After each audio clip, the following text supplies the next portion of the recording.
দর্শক, ছাদ ফুটো করে কারাগার থেকে আসামি পলায়নের নানা কাহিনী এখন বের হচ্ছে। সর্বশেষ যে খবর প্রথম আলো প্রকাশ করেছে তাতে বলা হচ্ছে, বগুড়া কারাগারে ছাদ ছিদ্র করা হয় 25 দিন ধরে। এটাই অবাক কাণ্ড। আমারও মনে হচ্ছিল যে এটা একদিনেই হুট করে গ্রিল মেশিন দিয়ে ফুটো করে বের হয়ে গেছে, তেমনটা হওয়ার কথা না, অল্প অল্প করে করছে। কিন্তু এই 25 দিন ধরে যে ছাদটা ছিদ্র করলো মেশিন দিয়ে, সেই মেশিনটা কিভাবে গেল, আর যখন নাকি ছিদ্র করছিল তখনও বা কারো কানে গেল না কেন, মানে এটা আমার মানতে সত্যি কষ্ট হচ্ছে। কারণ এটা খুবই নিরাপত্তা সংরক্ষিত এলাকা, সেখানে এইরকম একটা শব্দ হবে, মানে ছাদ ফুটো করা, এমন তো না যে বাঁশের বেড়া ফাঁক করে দিয়ে বেড়ে চলে গেল, বা টিনের ছাদও না, একেবারে কংক্রিটের ছাদ। সেই ছাদ ফুটো করতে গেলে খুব ভারী মেশিনই লাগে। তো সেটা দিয়ে 25 দিন ধরে তারা ছিদ্র করেছে। 4 জনই মৃত্যুদণ্ডপ্রাপ্ত আসামি, এবং একজন তো দেখা গেল যে মেয়রের ছেলে, এক মেয়রের ছেলে, সে হত্যা মামলার আসামি। যাক, 26 দিন ধরে এক সেলেই ছিলেন তারা 4 জন। সেই কন্ডেম সেলে বসেই কারাগারের ছাদ ছিদ্র করে পালানোর পরিকল্পনা করেন। অ্যালুমিনিয়ামের বালতির হাতল দিয়ে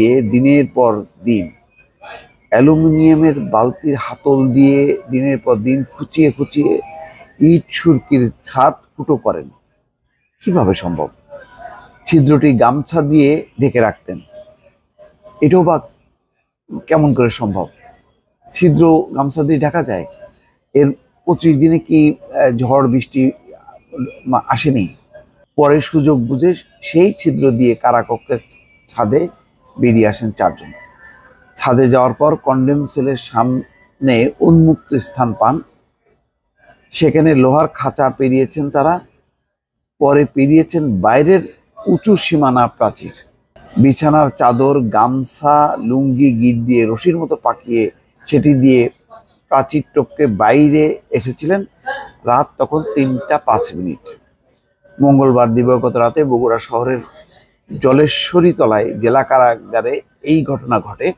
কারাগারের মূল ফটকের সামনেই করতোয়া নদী, উত্তরে বগুড়া জেলা প্রশাসকের কার্যালয়, পশ্চিমে পুলিশ সুপার ও পৌর কার্যালয়।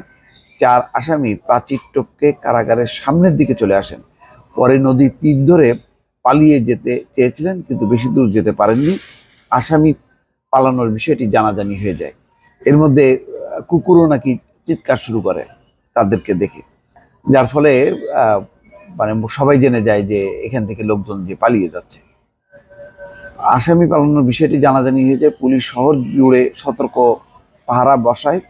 কারাগার থেকে আধা কিলোমিটার দূরে শহরের চেলোপাড়া চাষিবাজার মাছের আড়ত এলাকা থেকে ভোর 4:15টার দিকে স্থানীয় জনতার হাতে ধরা পড়েন তারা। পরে তাদের পুলিশের কাছে সুপর্দ করা হয়। 4 আসামির একজনের বাড়ি কুড়িগ্রাম, একজনের নরসিংদী এবং বাকি 2 জন বগুড়ার বাসিন্দা। তাদের একজন কাহালু পৌরসভার মেয়র আব্দুল মান্নানের ছেলে। এই ঘটনায় কারাগারের নিরাপত্তা ব্যবস্থা নিয়ে প্রশ্ন উঠেছে। জেলা পুলিশ বলছে, ব্রিটিশ আমলের তৈরি ওই কারাকক্ষের ছাদ তৈরি হয়েছিল ইট, বালু, চুন ও সুরকি দিয়ে। এখানে কোনো রড ছিল না।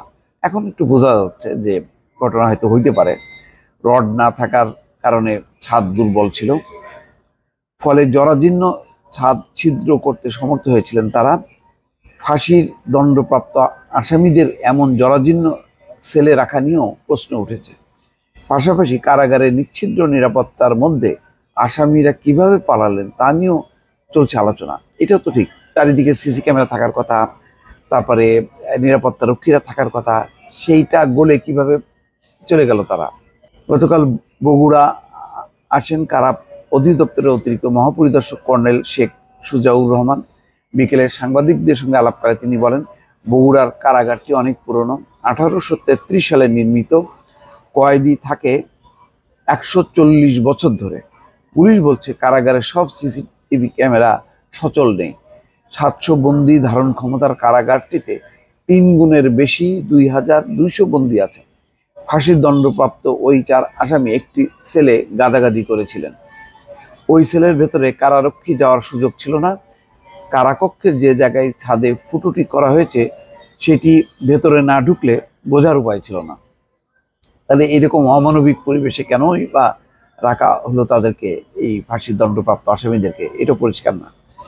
এই ঘটনায় বগুড়ার পুলিশ সুপার কুমার চক্রবর্তী গতকাল সোয়া 10টায় নিজ কার্যালয়ে সাংবাদিকদের বলেন, মাত্র 14 মিনিটের মাথায় বুধবার ভোর 4:10 সদর ফাঁড়ির পুলিশের টহল দল ওই 4 কয়েদিকে শহরের চাষিবাজার মাছের আড়ত এলাকা থেকে গ্রেপ্তার করে। ঘটনায় 6 সদস্য বিশিষ্ট তদন্ত কমিটি গঠন করা হয়েছে। এইটা হয়তো কাকতালীয়, 14 মিনিটের মধ্যে এত দক্ষতার সাথে ধরার ব্যাপারটা হয়তো এটা কাকতালীয়। তা নাহলে যদি পালিয়ে যেত তাহলে অনেক বড় ধরনের হইচই হতো। কিন্তু দেখেন, এই আসামিরা যদি আগে থেকে গাড়ি টাড়ি ঠিক করে রাখতো পাশেই কাছাকাছি, তাহলে তারা যদি কোনো কারে বা ছোট গাড়িতে ট্রাকে করে যদি চলে যেত তাহলে তো তাদেরকে ধরা সম্ভব ছিল না। তারা যদি ওই মানে গভীর রাতে পায়ে হেঁটে তারা গেছে এবং সেখানে কুকুর চিল্লাচিল্লি করছে, পুলিশ সতর্ক হয়েছে, কিন্তু তার পাশেই যদি কোনো গাড়ি দাঁড়ানো থাকতো তাহলে তাদের পক্ষে তো একেবারেই শহর ছেড়ে যাওয়াটা খুব সহজ ছিল এই রাতের বেলা। অনেকগুলো প্রশ্ন সামনে আসছে, এগুলির আসলে মীমাংসা হওয়া উচিত। দর্শক ভালো থাকবেন, আল্লাহ হাফেজ।